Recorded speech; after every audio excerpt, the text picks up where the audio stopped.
Pengamat kebijakan publik Bonatua Silalahi melaporkan pihak Arsip Nasional atau ANRI KPU Pusat, KPU Jakarta, dan KPU Surakarta ke Ombudsman Republik Indonesia.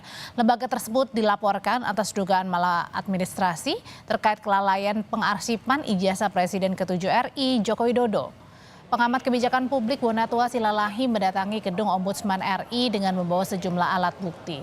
Bonatua membawa 3 barang bukti berupa surat pernyataan dari Lembaga Kearsipan Daerah Surakarta, Lembaga Kearsipan Jakarta, dan ANRI. Ketiga lembaga ini menyatakan tidak punya ijazah Jokowi yang saat itu menjabat sebagai wali kota. Bonatua Silalahi menjelaskan laporannya kali ini bertujuan agar ijazah Jokowi tidak berakhir seperti surat perintah 11 Maret atau Supersemar. Keaslian surat sampai sekarang masih menjadi tanda tanya. Harapan saya adalah kita harus belajar jangan sampai kejadian hilangnya dokumen arsip Supersemar itu terulang lagi di ANRI. Ini kan ijazah Bapak Presiden kita, pemimpin bangsa yang harus dikenang oleh masyarakat Indonesia ya. Anak cucu kita ke depannya. Ijazah Muhammad Hatta saja bisa dilihat kok di Belanda.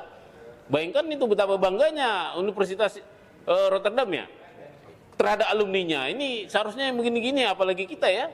Seharusnya kita bangga punya presiden dari UGM lagi. Iya.